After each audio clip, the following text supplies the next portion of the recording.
내가 여러분에게 전해준 것은 주님으로부터 전해받은 것입니다. 곧 주 예수께서 잡히시던 밤에 빵을 들어서 감사를 드리신 다음에 떼시고 말씀하셨습니다. 이것은 너를 위하는 내 몸이다. 이것을 행하여 나를 기억하여라. 식후에 잔도 이와 같이 하시고서 말씀하셨습니다. 이 잔은 내 피로 세운 새 언약이다. 너희가 마실 때마다 이것을 행하여 나를 기억하여라. 그러므로 여러분이 이 빵을 먹고 이 잔을 마실 때마다 주님의 죽으심을 그가 오실 때까지 선포하는 것입니다. 그러므로 누구든지 합당하지 않게 주님의 빵을 먹거나 주님의 잔을 마시는 사람은 주님의 몸과 피를 범하는 죄를 지는 것입니다. 그러니 각 사람은 자기를 살펴야 합니다. 그런 다음에 그 빵을 먹고 그 잔을 마셔야 합니다. 몸을 분별함이 없이 먹고 마시는 사람은 자기에게 내릴 심판을 먹고 마시는 것입니다. 이 때문에 여러분 가운데는 몸이 약한 사람과 병든 사람이 많고 죽은 사람도 적지 않습니다. 우리가 스스로 살피면 심판을 받지 않을 것입니다. 그런데 주님께서 우리를 심판하시고 징계하시는 것은 우리가 세상과 함께 정죄를 받지 않게 하시려는 것입니다. 이 예식은 우리 주 예수 그리스도께서 친히 세우시고 그리스도를 기념하여 그의 재림식까지 그의 죽으심을 기억하게 하는 예식입니다. 그래서 예수 안에서 거룩함을 입은 성도 여러분, 하나님께서 자기 백성에게 힘을 주시고 죄를 대적하게 하며 모든 고난에서 죄를 견고하게 하심과 죄를 굳세게 함으로 책임을 감당하게 하고 사랑과 열심으로 저희를 감동하여 마음의 평안과 소망을 확신케 하는데 무한한 유익이 되는 것으로 믿고 있습니다. 기도하겠습니다.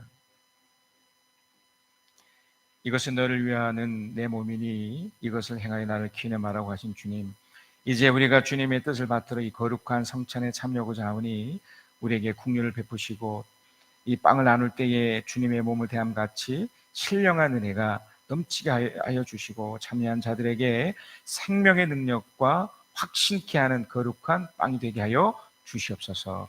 예수님의 이름으로 기도합니다. 아멘. 예수께서 그들에게 말씀하셨다. 내가 진정으로 너에게 말한다. 너희가 인자의 살을 먹지 아니하고 또 인자의 피를 마시지 아니하면 너희 속에는 생명이 없다. 내 살을 먹고 내 피를 마시는 사람은 영원한 생명을 가지고 있고 마지막 날에 내가 그를 살릴 것이다. 내 살은 참 양식이요 내 피는 참 음료이다. 내 살을 먹고 내 피를 마시는 사람은 내 안에 있고 나도 그 사람 안에 있다. 살아계신 아버지께서 나를 보내셨고 내가 아버지 때문에 산 것 같이 나를 먹는 사람도 나 때문에 살 것이다. 이것은 하늘에서 내려온 빵이다. 이것은 너희의 조상이 먹고 소도 죽은 그런 것과 같지 아니하다. 이 빵을 먹는 사람은 영원히 살 것이다.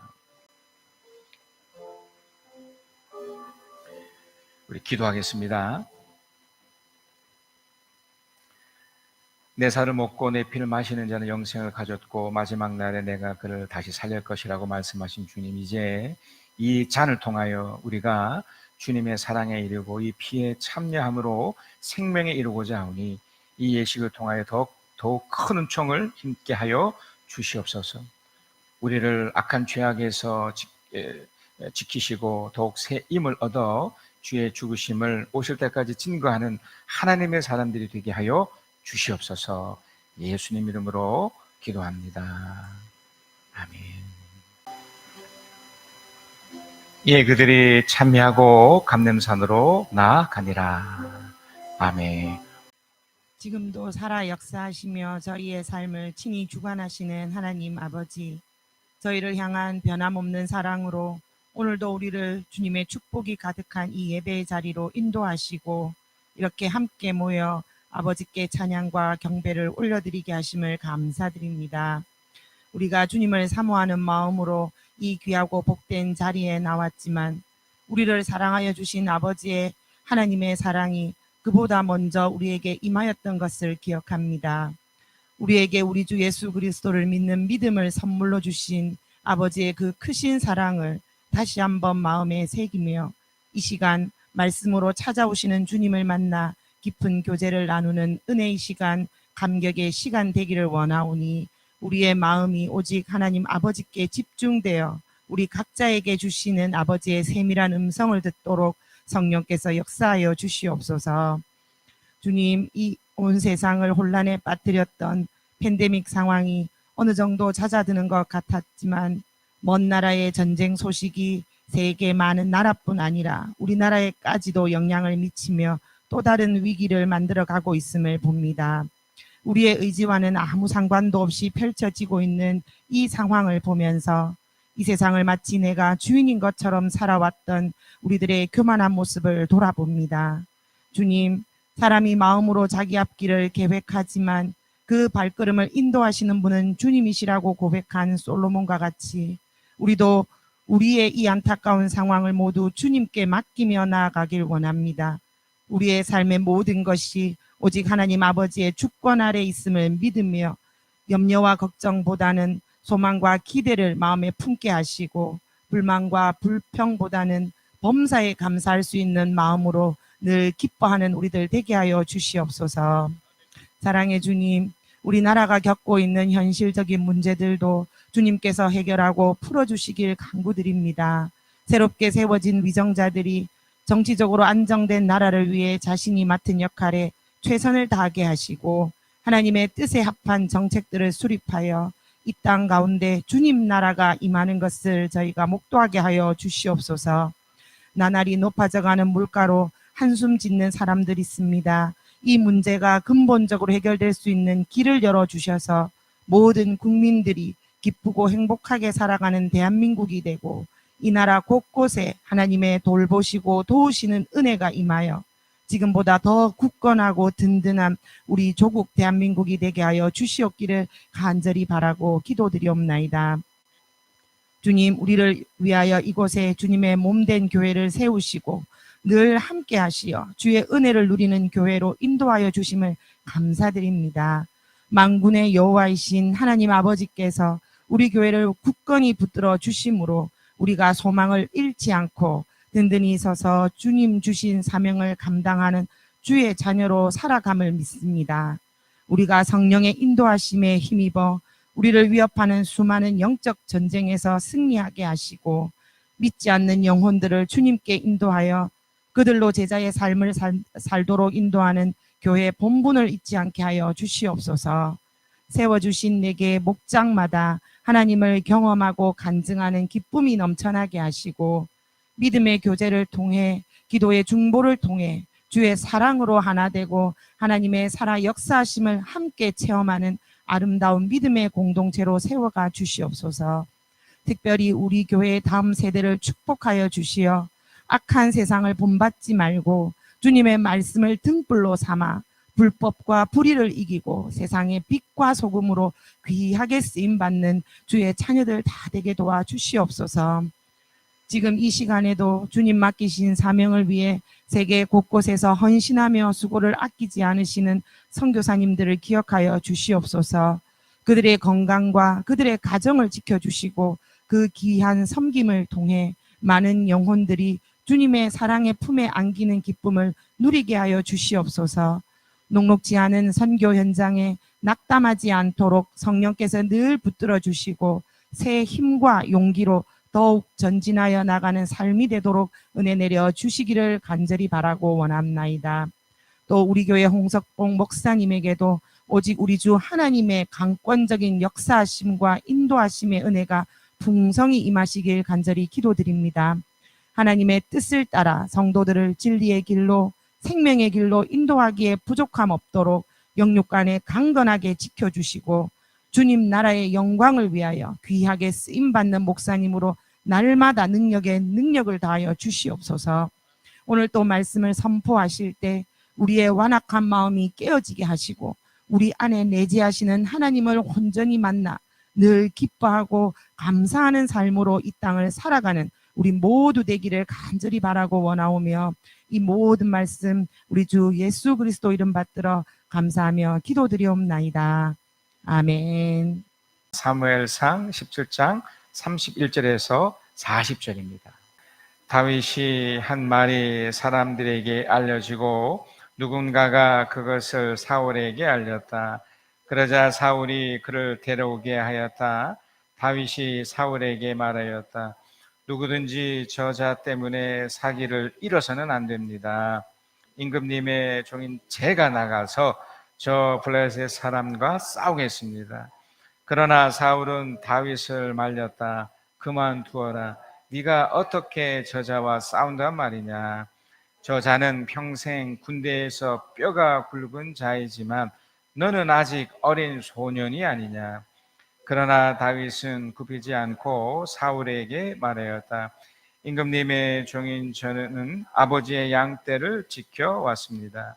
사자나 곰이 양떼에 달려들어 한 마리라도 물어가면 저는 곧바로 뒤쫓아가서 그 놈을 쳐 죽이고 그 입에서 양을 꺼내어 살려내곤 하였습니다. 그 짐승이 저에게 덤벼들면 그 턱수염을 붙잡고 때려 죽였습니다. 제가 이렇게 사자도 죽이고 곰도 죽였으니 저 살해받지 않은 블레셋 사람도 그 꼴로 만들어 놓겠습니다. 살아계시는 하나님의 군대를 모욕한 자를 어찌 그대로 두겠습니까?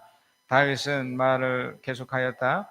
사자의 발톱이나 곰의 발톱에서 저를 살려주신 주님께서 저 블레셋 사람의 손에서도 틀림없이 저를 살려주실 것입니다. 그제서야 사울이 다윗에게 허락하였다. 그렇다면 나가도 좋다. 주님께서 너와 함께 계시길 바란다. 사울은 자기의 군장비로 다윗을 무상지켜 주었다. 머리에는 노트구를 씌워주고 몸에는 갑옷을 입혀 주었다. 다윗은 허리에 사울의 칼까지 채고 시험 삼아 몇 걸음 걸어본 다음에 사울에게 이런 무장에는 제가 익숙하지 못합니다. 이렇게 무장을 한 채로 걸어 다닐 수는 없습니다. 하고는 그것을 다 벗었다. 그렇게 무장을 해본 일이 없었기 때문이다. 그런 다음에 다윗은 목동의 지팡이를 들고 시냇가에 돌 5개를 골라서 자기가 메고 다니던 목동의 도구인 주머니에 집어넣은 다음 자기가 쓰던 무림매를 손에 들고 그 블레셋 사람에게 가까이 나아갔다.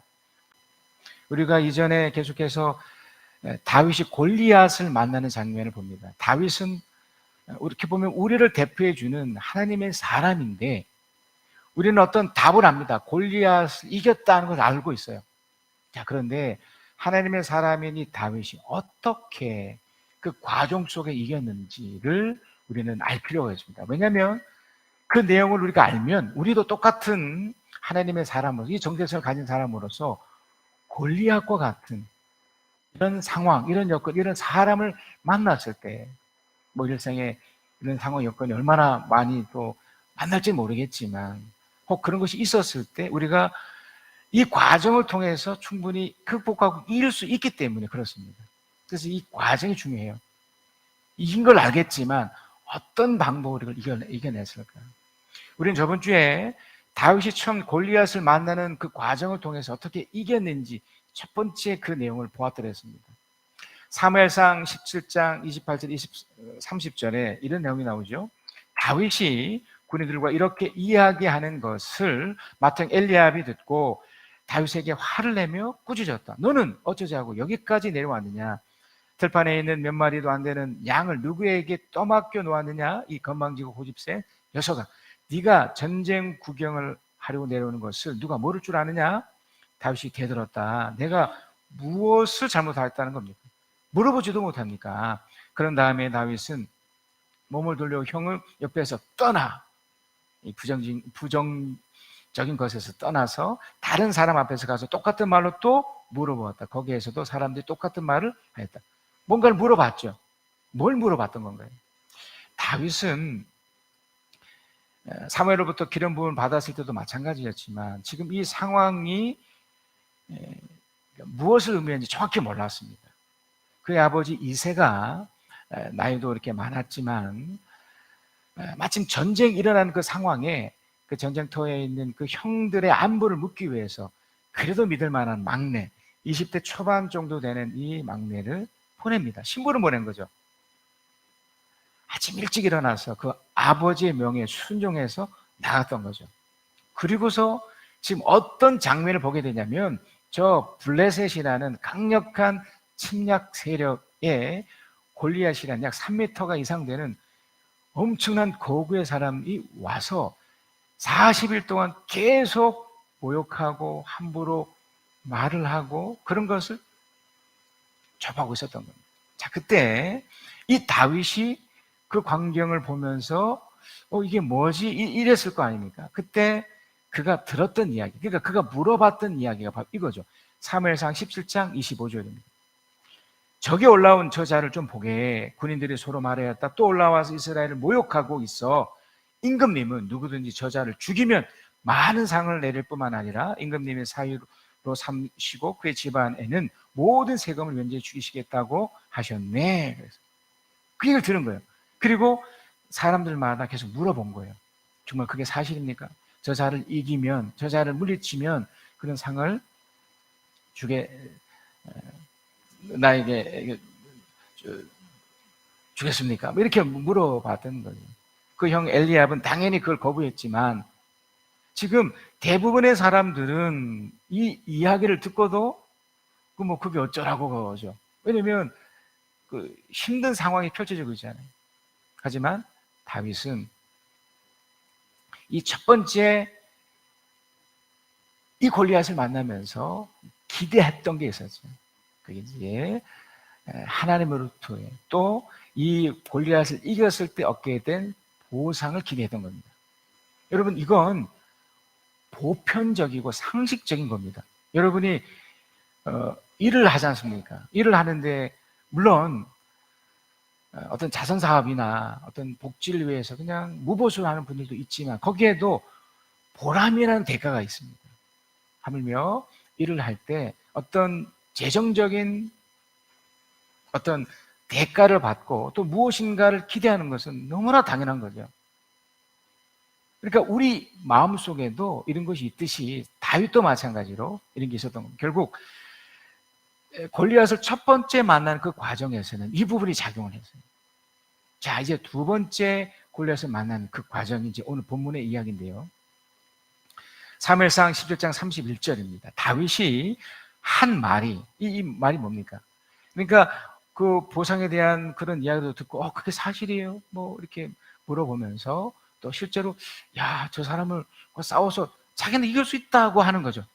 그러니까 이 말이 사람들에게 알려지고 누군가 그 사울에게 알렸다. 그러자 사울은 그를 데려오게 하였다. 이게 부각이 확 되는 거죠. 여러분, 부정적인 사람들 속에 긍정적인 사람이 딱 등장하면 그 긍정적인 사람이 확 이렇게 튀는 거잖아요. 이렇게 보여지는 거잖아요. 여러분, 우리가 그 여러 프로를 이제 TV에서 이렇게 볼 때 그 개그나 이렇게 코미디 프로를 즐겨 보잖아요. 그 이유가 뭡니까? 침울하고 이렇게 의기소침해 있고 이렇게 그런 곳에 유머와 위트와 그런 재미있는 이야기, 그게 긍정적이고 어떤 적극적인 모습들이거든요. 그 모습에 사람들이 반하는 거거든요. 그 모습에 영향을 받는 거거든요. 다윗은 그런 의기소침하고 그런 상황 속에 그들에게 어떻게 보면 이렇게 긍정적인 모습으로 딱 이렇게 등장을 했던 거죠. 그러니까 사람들이 알려줄 수밖에 없죠. 자, 17장 10절입니다. 그 사람들에게 얼마나 침울한 상태였느냐면 이 블레셋 사람이 다시 고함을 질렀다. 이 골리앗이 또 소리친 거죠. 내가 오늘 이스라엘 군대를 이처럼 모욕하였으니 너희는 어서 나에게 한 사람 내보내서 나하고 맞붙어 싸우게 하여라. 그러니까 이거는 40일 동안이나 매일 아침 저녁으로 나와서 그렇게 했던 거죠. 모욕하는 거죠, 모욕. 막 이렇게 함부로 얘기하고. 여러분, 우리들 속에 그런 상황이 펼쳐졌을 때는 어떠실 것 같습니까? 뭐 긍정적으로 또 적극적으로 하기가 쉽지 않겠죠.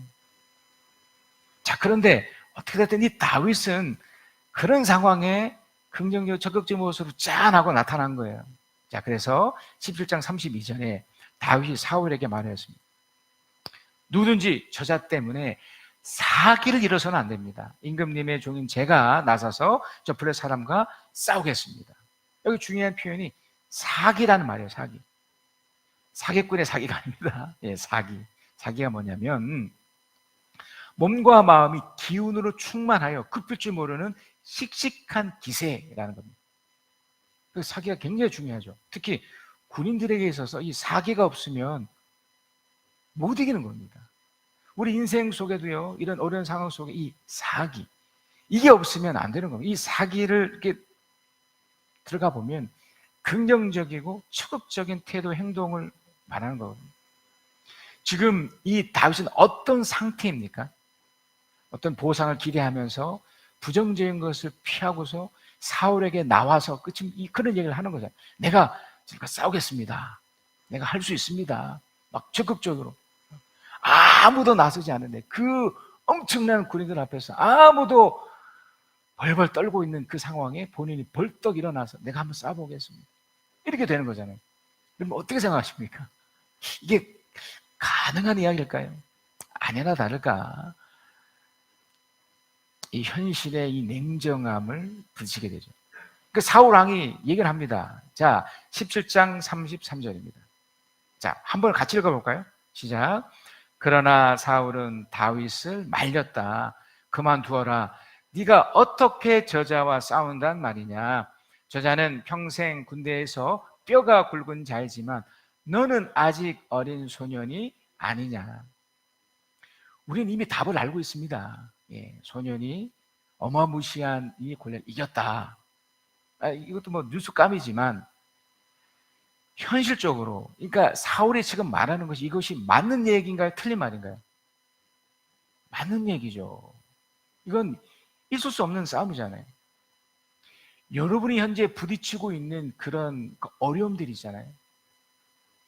뭐 어떤 재정적인 문제, 어떤 육체적인 어떤 질병의 문제, 어떤 자식의 문제, 여러 가지 문제들이 사실 이렇게 맞설 때 이게 해결될 수 있을까요? 해결될 수 없습니다. 이게 쉽지 않아요. 정말 오랜 시간이 필요할 수도 있고요. 정말 이게 그렇게 되지 않을 수도 있다는 겁니다. 사울은 정답을 얘기한 거예요.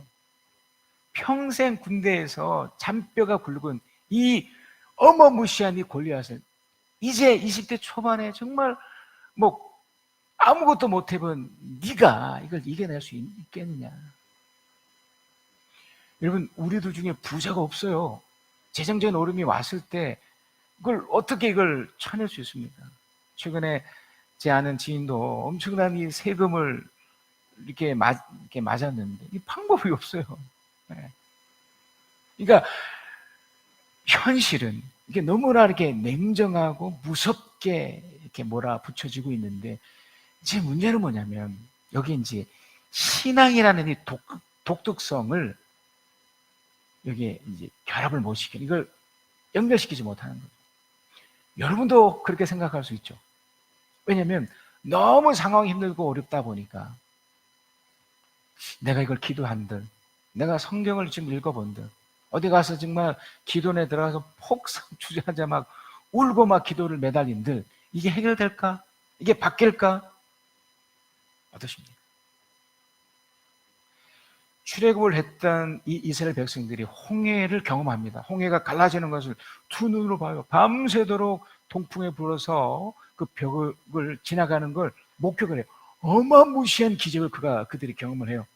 자, 그리고 나서 이제 광야에 들어갑니다. 이제 그런 기적 같은 일은 일어나지 않았지만 이제 현실적 문제들이 오죠. 먹고 사는 문제, 또 지나가면서 그럼 지치고 피곤한 이런 문제. 이분들이 어떤 반응들을 보였나요? 거기에 주저앉았죠. 그 마음에 불평이 생기고 불만이 생기고, 그리고 신앙과 전혀 반대적인 모습들로 나갑니다. 그들이 왜 노력을 안 했겠습니까? 광야지만 좋은 땅, 또 가나안에 들어가기 전까지 온갖 찾아보지 않았겠어요. 그래서 가나안도 정탐을 했던 거니까. 근데 그걸 찾지 못하자 그들은 이제 분노와 화가 그 마음을 이렇게 묶어진 거죠. 그러니까 우리는 이 지점에서 헤맬 수 있습니다. 여러분이나 저나 삶이 너무 고달프고 힘든데 이것이 신앙과 어떤 연관성을 두을 수 있을까? 이거 신앙과 어떻게 연결될 수 있을까? 자식이 죽어가고 자식이 힘들어하고 있는데 그것이 신앙과 이게 무슨 연관성이 있어? 사실 신앙이 아니더라도 이게 해결 못 하거든요. 어떻게 해결합니까? 내가 엄청난 부자여서 막 돈으로 뭐 해줘도 될까 말까인데 뭐 그런 돈도 없지 않습니까? 이게 안 되는 거고, 이게 뭐 답이 없는 거예요. 자, 그런데 이 다윗이 너무나 이 말도 안 되는 행동을 하는 거예요. 답은 압니다. 답은 알지만, 이미 이겼다는 걸 알지만, 지금 이 상황을, 그 답을 그냥 모른다고 쳤을 때, 이게 가능한 싸움이냐, 이 말이에요. 다윗은 이 현실을 전혀 우리랑 다르게 이해를 하고 있는 거예요. 자, 사무엘상 17장 34절에서 35절. 그러나 다윗은 굽히지 않고 사울에게 말해요. 이건 있을 수 없는 싸움이고 될 수 없는 싸움인데, 이렇게 얘기합니다. 임금님 종인 저는 아버지 양떼를 지켜왔습니다. 사자나 곰이 양떼를 달려들어 한 마리라도 물어가면 저는 곧바로 뛰쳐가서 그놈을 쳐 죽이고 그 입에서 양을 꺼내 살려내곤 해야겠습니다.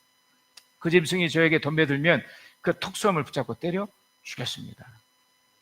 이제 여기서 아주 놀라운 걸 여러분 발견하셔야 돼요. 신앙이 없어도요, 우리가 본능적으로 어려움에 딱 처하면 이것을 해결하려고 그걸 노력하는 모습은 다 있습니다. 여러분 그러시잖아요.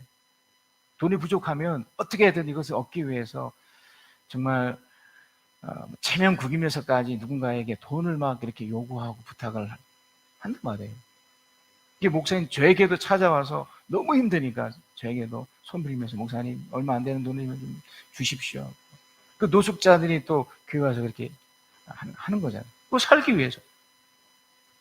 자, 그런데 여러분 정말 이런 노력을 하시나요? 라고 했었을 때 어떠십니까? 다윗이 삶의 현장에서 이런 일을 겪은 거예요. 젊은 나이, 어린 나이에 양을 기르고 있는데 그 곰이나 사자가 그냥 예상하고 나왔겠습니까? 갑작스럽게 들이닥쳤을 때 처음에는 얼마나 당황하고 놀라고 두려웠겠습니까? 처음에는 양도 잃어버렸겠죠. 그리고 버려도 도망가기도 안 했겠습니까? 자, 그러나 그렇게 한다고 그 상황이 바뀌어지나요? 아니잖아요.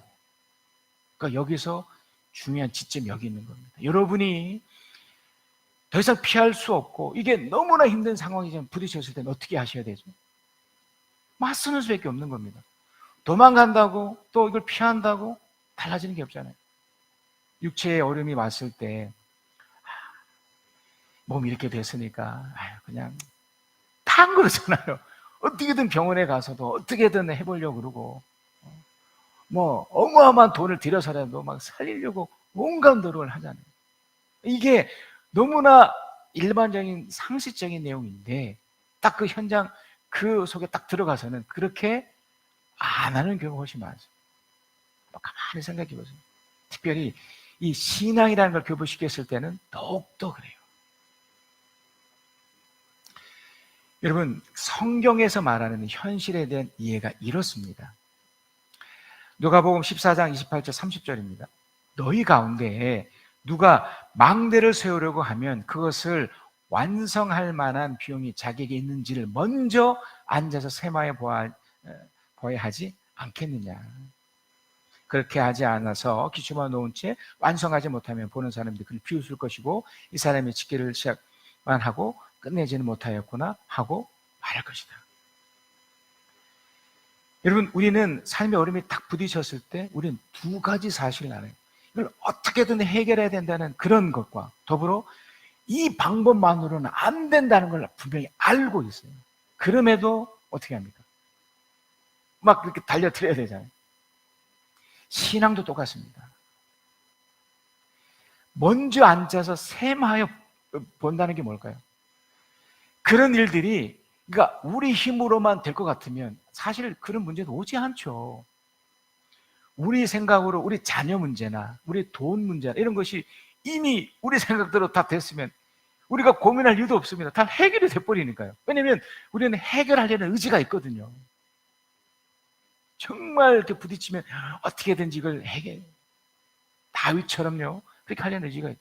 그런데 또 한 가지 사실이 뭐냐면 그게 나 힘으로만 안 된다는 걸 또 직면하게 돼요. 왜냐면 안 되잖아요. 여러분이 다 부모시니까 여러분의 자녀 어떠십니까? 여러분 생각대로 되어집니까? 저는 지금 제 아이를 보면서 야, 이거 안 되는 거구나 이게. 내 생각처럼 되는 게 아닌 거구나. 그렇지 않아요. 그러니까 한번 보라는 겁니다. 그게 내 힘으로 되는 게 아니다. 그래서 성경에 대한 이 현실에 대한 이해를 이렇게 결론을 냅니다. 누가복음 14장 26절 27절 누구든지 내게로 오는 사람은 자기 아버지나 어머니나 아내나 자식이나 형제나 자매뿐만 아니라 심지어 자기 목숨까지도 미워하지 않으면 내 제자가 될 수 없다. 여기서 미워하다는 것을 그들을 버리라는 소리가 결코 아닙니다. 예수님의 과장법이에요. 그만큼 어떻게 보면 신앙을 이게 똑같이 생각하는 거예요. 어차피 안 될 거라면 이 신앙이라는 것을 또 붙잡고 나가라는 거예요. 이 의미를 과장법으로 이렇게 무릎 붙인 겁니다. 그래서 누구든지 자기 십자가를 지고 이 십자가를 진다는 게 그거예요. 막 어려운 짐을 짊어지고 그 의미가 아니라 그 십자가는 뭐 내가 진 게 아니고 주님이 지신 거잖아요. 그러니까 신앙의 어떠함으로 그걸 같이 몰고 가라는 거예요. 마치 현실 앞에서 죽고 사는 문제처럼 막 그렇게 몰두하듯이 어차피 그거 하나만으로는 안 되니까 신앙적인 그 어떠함을 붙잡고 같이 나가보라는 거예요. 그게 누구든지 자기 십자가를 지고라는 의미예요. 나를 따라오지 않으면 내 제자가 될 수가 없다. 그래서 다윗이 이런 태도를 보입니다. 사무엘상 17장 36절 제가 이렇게 사자도 죽이고 곰도 죽였으니 저 할례받지 않은 블레셋 사람도 그 꼴로 만들어 놓겠습니다. 그 다음 내용이 중요해요. 우리 한번 같이 읽어볼까요? 시작.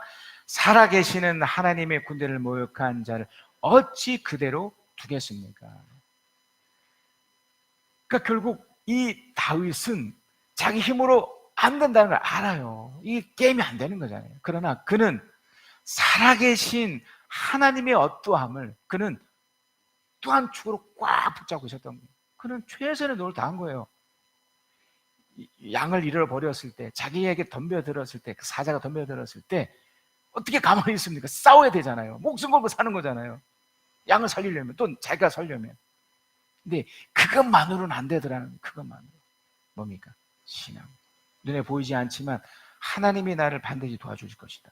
자, 그래서 다윗이 골리앗을 만났을 때 어떻게 보면 무모한 도전처럼 보이지만 그런 행동 속에 바로 이런 모습이 있었던 거예요. 자, 그게 첫 번째가 자신감의 긍정적 태도인데 그 자신감 어디서 나옵니까? 자, 첫 번째 사무엘상 17장 37절입니다. 자, 이게 너무 중요한 말씀이에요. 우리 같이 한번 읽어봅니다. 시작. 다윗은 말을 계속하였다. 사자의 발톱이나 곰의 발톱에서 저를 살려주신 주님께서 저 블레셋 사람의 손에서도 틀림없이 저를 살려주실 겁니다. 그래서 사울이 다윗에게 허락하였다. 그렇다면 나가도 좋다. 주님께서 너와 함께 계시길 바란다. 다윗은 이걸 장착한 거예요. 누가 봐도 사울 왕이 보았던 그게 맞아요. 이건 이길 수 없는 게임이에요. 될 수 없는 전쟁이에요. 여러분이 처한 그 어려움 절대로 해결할 수가 없습니다. 해보셨잖아요. 얼마나 많은 노력을 하셨습니까? 재정적인 문제, 육체적인 문제, 그런 자식의 문제, 삶의 전반적인 모든 것들 여러분 노력 안 하셨습니까? 얼마나 많은 걸 이렇게 하셨더랬어요. 그러나 이것만으로 또 뭘 아시고 이것만으로 안 되는 거구나. 전에 없어 안 되는 거구나. 다윗이 선포하던 얘기하지 않습니까? 저 블레셋 사람의 손에서도 틀림없이 저를 살려주실 겁니다. 여러분 인생 속에 과거에도 한번 돌아보세요.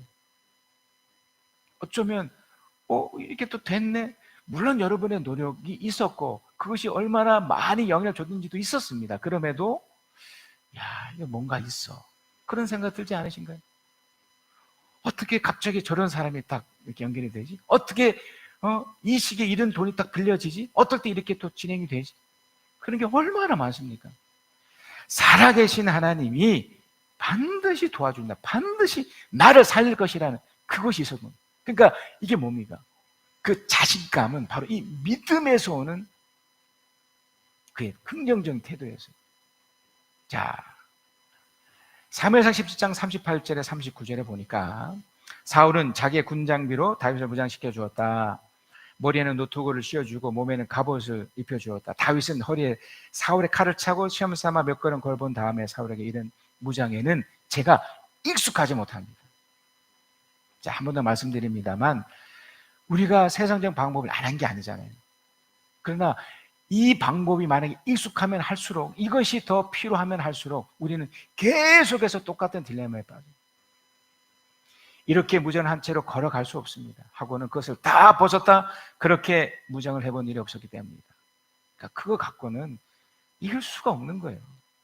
그래서 오늘 우리가 찬양도 불렀던 바로 요네미 17장 40절, 이 바로 믿음의 돌을 드는 거예요. 그런 다음에 다윗은 목동의 지팡이를 들고 시냇가에서 돌 5개를 골라서, 이 5개는 무작위로 자기가 고른 거예요. 무작위로. 이 돌로 골리앗을 이길 수 있을 거라는 그냥 단순한 믿음이에요. 왜냐하면 지금 이 난관을 극복해야 되니까. 이건 전쟁이 지는 거잖아요. 아무도 나서지 않지만 오직 이 믿음 하나 가지고 하나님이 나를 살리실 것이라는 그 믿음을 가지고 그 5개를 골라서 자기가 메고 있는 목동의 도구인 주머니에 집어넣은 다음에 자기가 쓰는 무리대 쉥쉥 돌리는 거 있잖아요. 가지고 그 블레셋 사람에게 가까이 나갔다. 이겁니다. 이거. 여러분의 인생 속에서 이렇게 직면해야 될 여러 가지 문제들이 나올 때 여러분의 노력 정말 필요하고 중요하지만 거기에 못지않게 이 믿음의 이 자신감을 가지셔야 돼요. 허리를 숙여 돌을 주라, 물러서지 마라, 눈을 감지 마라. 오늘 내가 이곳에서 너와 함께함을 똑똑히 보라. 내 발 옆에 그 돌을 주라, 자신 없어 마라. 예비된 돌이니 지금 내가 너와 함께 서 있을 것이다. 너 믿음의 돌을 주어 골리앗을 향해 던져라. 내가 너의 손을 빌려 그 돌을 던지니 두려워 마라.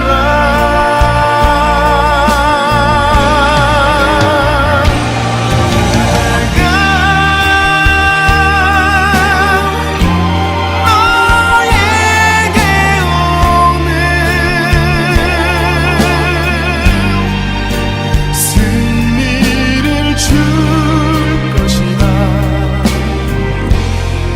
너의 돌을 들어라.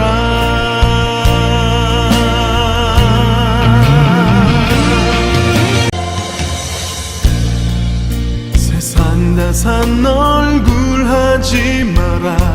힘들어 죽겠단 언어를 바꿔라. 오늘 내가 이곳에서 너와 함께함을 똑똑히 보라. 버틸 수 없다 말하지 마라. 더 이상 서 있을 힘이 없다 말아. 지금 내가 너와 함께 서 있을 것이다. 너 믿음의 돌을 주어 골리앗을 향해 던져라. 내가 너의 손을 빌려 그 돌을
돌을 주라. 물러서지 마라. 눈을 감지 마라. 오늘 내가 이곳에서 너와 함께함을 똑똑히 보라. 내 발 옆에 그 돌을 주라. 자신 없어 마라. 예비된 돌이니 지금 내가 너와 함께 서 있을 것이다. 너 믿음의 돌을 주어 골리앗을 향해 던져라. 내가 너의 손을 빌며 그 돌을 던지니 두려워 마라.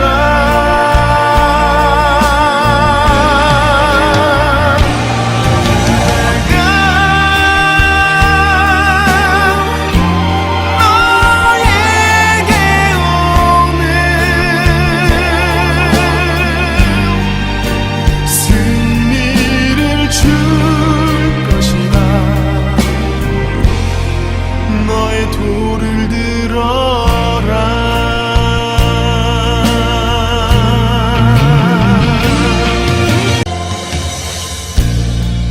세상 다산 얼굴 하지 마라. 힘들어 죽겠단 언어를 바꿔라. 오늘 내가 이곳에서 너와 함께함을 똑똑히 보라.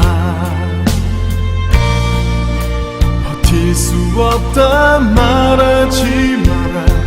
더 이상 서 있을 힘이 없다 마라. 지금 내가 너와 함께 서 있을 것이다. 너 믿음의 돌을 주어 골리앗을 향해 던져라. 내가 너의 손을 빌며 그 돌을 던지니 두려워 마라.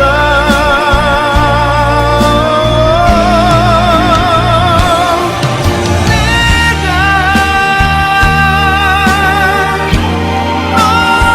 너에게 오늘 승리를 줄 것이다. 너의 돌을 들어라. 승리를 줄 것이다. 허리를 숙여보라.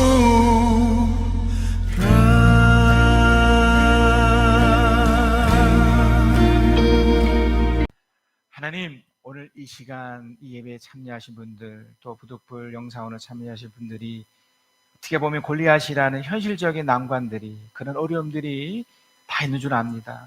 재정적인 문제, 육체적인 문제, 또 자식에 관련된 문제, 또 자신에 대한 여러 가지 불만, 또 원망, 이런 것들이 다 있을 겁니다. 그러나 이런 것들이 나의 노력으로만 해결되지 않음을 알기 때문에 이 귀한 분들이 이 신앙의 힘을 의지해서 돌파하고 이겨나도록 축복하여 주시옵소서. 하나님이 반드시 도와주신다는 이 단순한 믿음 갖고 작지만 이 믿음의 행위를 통해서 이겨내고 벼텨내고 견뎌내며 결국 승리할 수 있도록 축복하여 주시옵소서.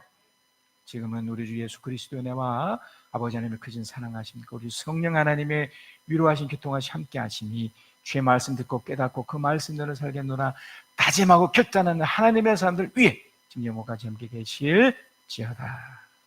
아멘.